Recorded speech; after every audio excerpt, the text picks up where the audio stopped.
Cold marble. That's all that separated him from her. Rage knelt, his calloused fingers tracing the engraved letters of her name, Angeline. His heart ached, a familiar hollowness consuming him.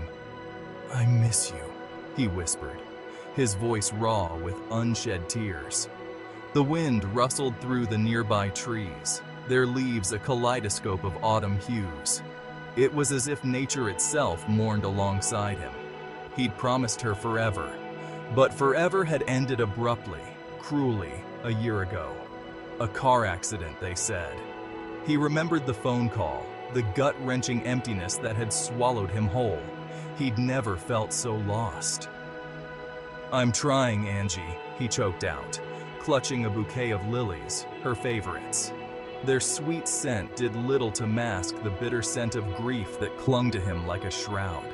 He placed them gently on her grave, a single tear escaping to trace a path down his weathered cheek. Mia was sunshine personified. Her laughter was a melody, her eyes pools of warm chocolate that saw straight through him. She didn't shy away from his grief, offering a comforting presence, a shoulder to cry on. "She wouldn't want you to be like this, Rage," Mia said softly, her hand resting gently on his arm. They were at the diner, a place he and Angeline frequented. He could almost see her across from him, her infectious laughter echoing in his ears. He knew Mia deserved more, deserved someone whole, someone who wasn't haunted by the ghost of a love lost. But the thought of moving on, of loving another, felt like a betrayal. "It's not that simple, Mia," he mumbled, staring into his coffee, its surface reflecting his own fractured reflection. How could he explain the depth of his love for Angeline, a love that death itself couldn't extinguish? Later that night, back at their small cottage, every corner whispered her name. He imagined her laughter echoing from the kitchen, the scent of her lavender perfume lingering in the air. It was in these moments, the silence amplifying his loneliness, that he conversed with her. "Are you angry with me, Angie?" he asked, his voice barely a murmur. He pictured her, her brow furrowed in concern, her hand reaching out to cup his face. "For not being able to let go?" he continued, the ache in his chest intensifying. "But how can I, when every breath, every beat of my heart screams your name?" He clutched a framed picture of her, their smiles radiant, frozen in time. The image blurred as his vision swam with tears. He longed to lose himself in the past, to relive their memories, even if it meant drowning in his sorrow. Mia remained a constant, her presence a comforting anchor in the storm of his grief. She'd bring over his favorite meals, patiently listen to his stories about Angeline, never pushing, never demanding more than he could give. "She'd want you to be happy, Rage," Mia said one day, her voice soft yet firm. He was staring out at the garden they had lovingly cultivated together, now overgrown and neglected. "I know," he sighed, the weight of her words settling heavily on him.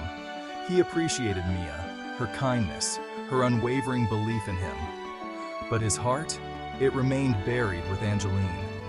He knew he couldn't live in the shadows of the past forever, but the thought of stepping into the light, without Angeline by his side, filled him with an overwhelming sense of dread. He found himself drawn back to her grave, a silent pilgrimage he made every week. He poured out his heart, confessing his struggle, the guilt gnawing at him. He spoke of Mia, her warmth, her patience, and the fear that clutched at his soul. "Am I wrong for feeling this way?" he whispered, tears finally spilling down his cheeks.